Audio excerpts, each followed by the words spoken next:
Now that I've stroked the ego a little bit, it's time to take a sledgehammer to the id. And right off the bat, let's start with the worst possible thing in Odyssey. One of the key things I really wanted to push was the idea that you'd kind of get that Neil Armstrong moment when you actually set foot on a planet for the first time.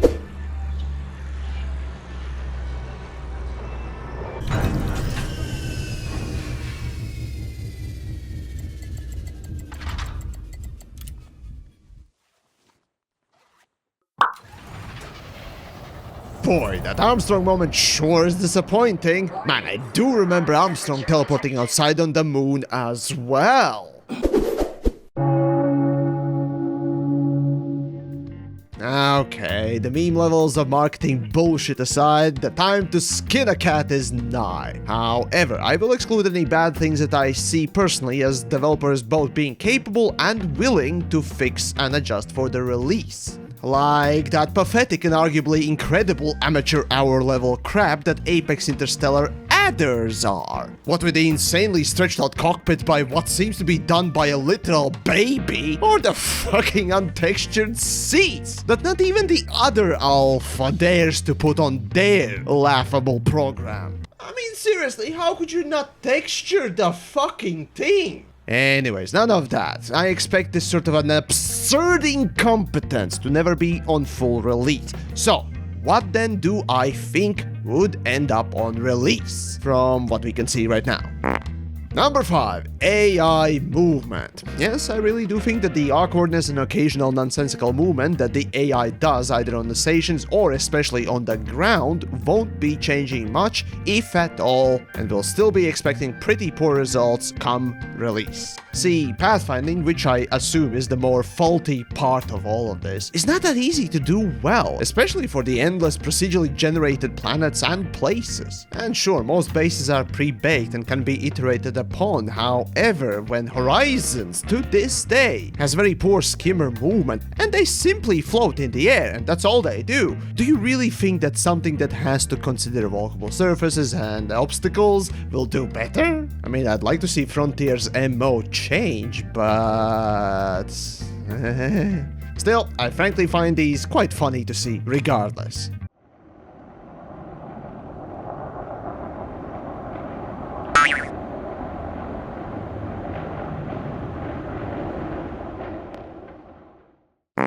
Number 4. The grind.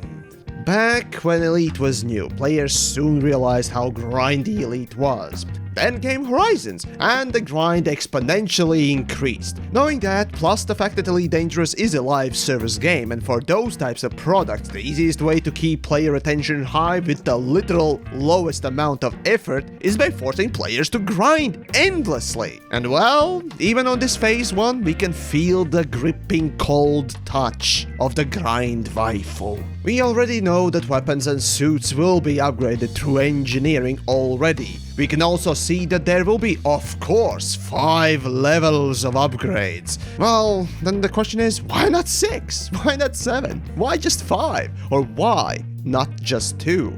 The point is, Elite is known for pointless grind, and those designers don't seem to know any other way to make a long-lasting, engaging gameplay, no matter what the version of the game there is. That's the sad reality and predictability, which now that I'm thinking of itself is kinda depressing. Well, now I wish I could commit Sudoku. Number 3. The foot UI. Yes, the UI, in my opinion, is pretty bad. The station's terminals don't have a mouse control, while Doom 3 from 2003 was one of the first to show off this very feature. However, that's not it. No, I think of this as a patched in sooner or later like a malformed cyst on a leper. The UI that I'm talking about is the character interaction UI and the HUD for foot gameplay. Now, don't get me wrong, functionally it works, with a few bugs, but when I say that it won't be changed, it's the design, the utter disconnect from existing UI that won't change. Sure, the HUD and character interaction UI may be different to visually tell the player that they are on foot or not on the ship anymore. However, that's kinda the problem.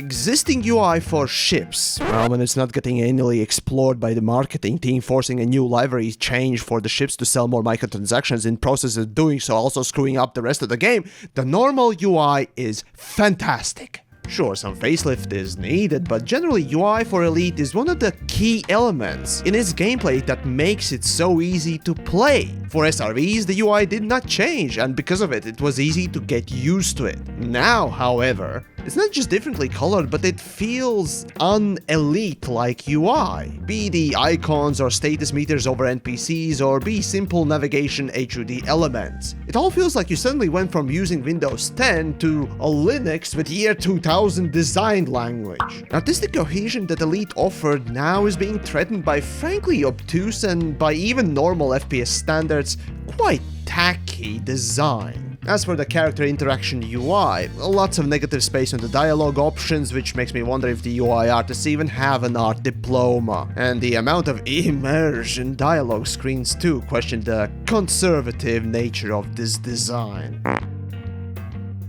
Number 2. Oh boy, here comes the big one. The basic bitch first-person shooting. Despite developers taking the time and actually going down the shooting range to spend some time making gun sounds properly, you have failed.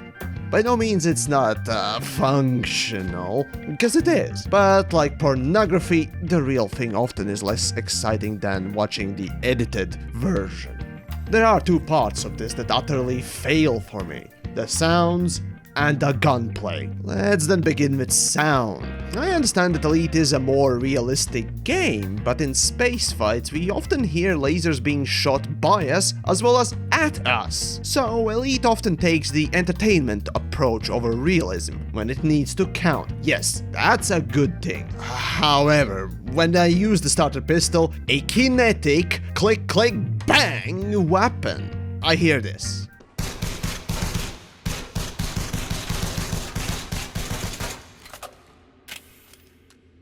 It's disappointing. Yes, a pistol is the weakest crap weapon, but let's compare this to, let's say, a typical FPS game, Half-Life 1 and 2.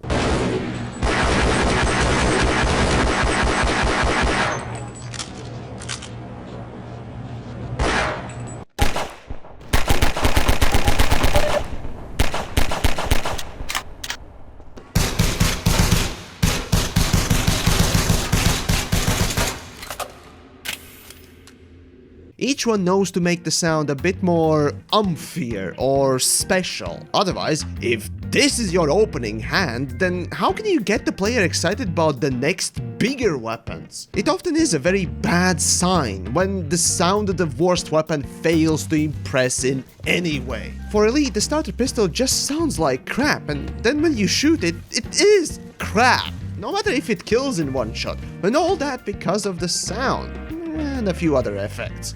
Oh, and speaking of that, every weapon in Odyssey feels over-designed. When a gun sounds like a toy, looks like a toy, how can you take it seriously?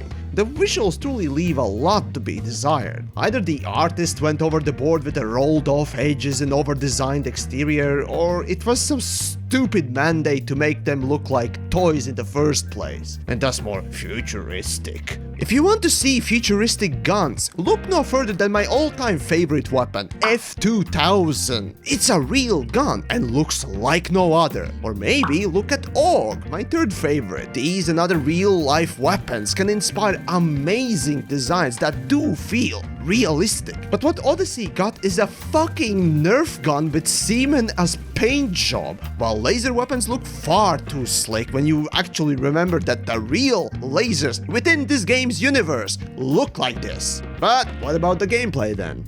Well, it's far worse. If sound is just an element, like visuals as well, then all of it combined leaves a very basic taste in your mouth. There's nothing in the FPS combat, be it shooting someone or being shot at, that makes you think that bullets have any impact. The best I can describe this type of FPS combat is sanitized. There's little to cling on to, even for an FPS aficionado like myself. I have a dreadful feeling that due to lackluster fun aspect of the gunplay, those that would be normally attracted to this type of a game because of the FPS mechanics will play it for a few hours and then just leave. Guns, gunplay, all of it feels so basic. And to change it, well, you would kinda need to redesign the whole of it. And of course, that will never be done. Number 1. The top spot today is actually only partly fault of the company. The good old alpha is number 1. Fact of the matter is, this is not a real alpha. This is what Frontier's marketing is so generously calling alpha. It might as well be called an early access, or beta, or poo-poo platypus the defecator. It doesn't matter. And this, I feel, is not released for any public testing reasons. It's just a coincidental bonus that bugs get fixed. Frontier Development's marketing team needed to make money, and what a better way to make is to offer deluxe version and a pre-order. But what to put in these? Fuck it!